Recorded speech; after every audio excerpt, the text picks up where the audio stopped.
Assalamualaikum warahmatullahi wabarakatuh. Sobat SD Belajar, jumpa lagi. Sebelumnya, marilah berdoa semoga senantiasa sehat, tetap semangat belajarnya, sabar, taat, disiplin jalankan prokes, dan semoga menang melawan COVID. Kali ini kita akan belajar materi ekonomi kelas 11 pertumbuhan ekonomi. Seringkali kita dengar istilah pertumbuhan ekonomi. Mungkin saat menyaksikan tayangan tentang perekonomian Indonesia dan disebut-sebut sebagai hal yang sangat penting. Pertumbuhan ekonomi suatu negara memang berkaitan erat dengan kesejahteraan rakyatnya, sehingga menjadi tolak ukur apakah negara tersebut berada dalam keadaan ekonomi yang baik atau tidak. Sobat SD, pengertian pertumbuhan ekonomi atau economic growth adalah perkembangan kegiatan dalam perekonomian yang menyebabkan barang dan jasa yang diproduksi dalam masyarakat bertambah atau meningkat dalam jangka panjang. Indikator pertumbuhan ekonomi itu adanya kenaikan pendapatan nasional dan pendapatan per kapita, jumlah tenaga kerja yang lebih besar dari pengangguran, serta berkurangnya tingkat kemiskinan. Jika kondisi dari indikator ini menurun dibanding periode sebelumnya, maka negara tersebut bukannya mengalami pertumbuhan ekonomi, justru mengalami kemunduran ekonomi.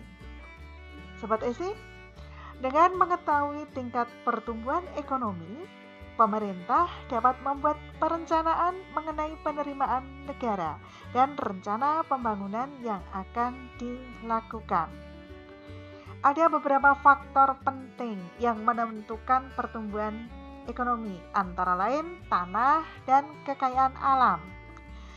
Kekayaan alam yang diolah dengan baik akan menghasilkan pendapatan nasional yang melimpah.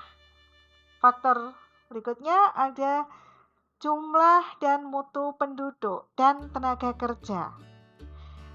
Penduduk dan tenaga kerja yang berkualitas akan bermanfaat bagi kegiatan ekonomi.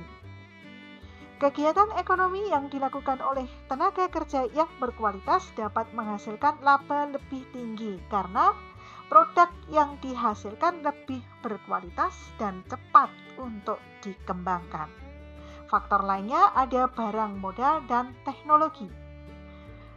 Teknologi dapat mempengaruhi tingkat pertumbuhan ekonomi karena teknologi mampu mempermudah dan meningkatkan produktivitas perekonomian, entah itu dalam produksi barang, jasa, maupun lainnya.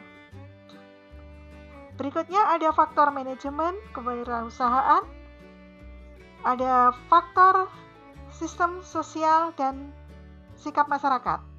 Sistem dan sikap sosial berkaitan dengan keadaan masyarakat dari segi mental, perilaku, struktur, dan lain sebagainya, yang menentukan apakah masyarakat tersebut ke dalam masyarakat modern atau masyarakat tradisional. Masyarakat modern yang lebih terbuka dan rasional sangat mendorong pertumbuhan ekonomi. Faktor berikutnya ada luasnya pasar sebagai sumber pertumbuhan.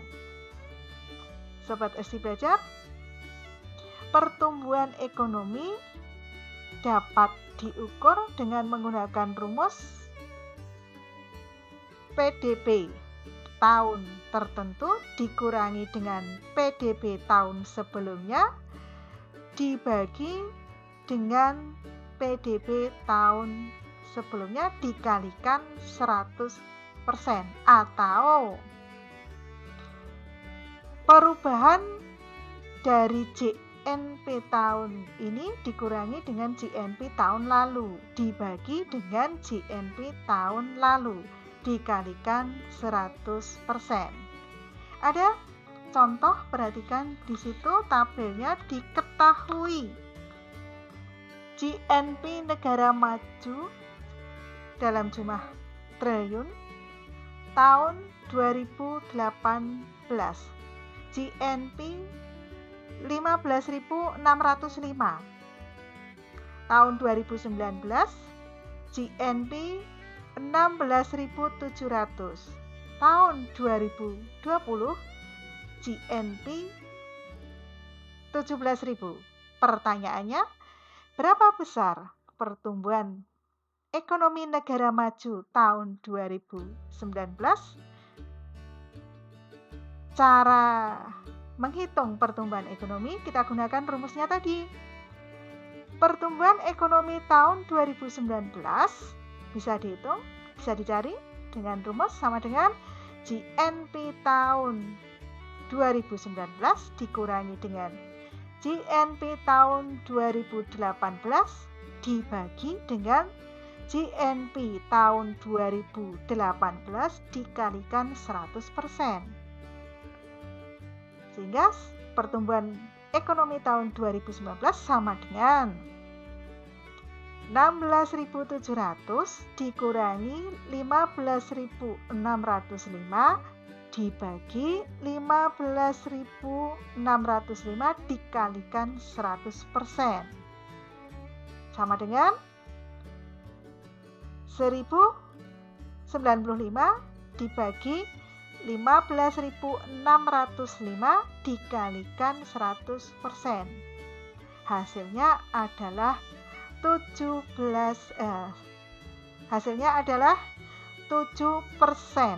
Jadi besarnya pertumbuhan ekonomi negara maju tahun 2019 sebesar 7%.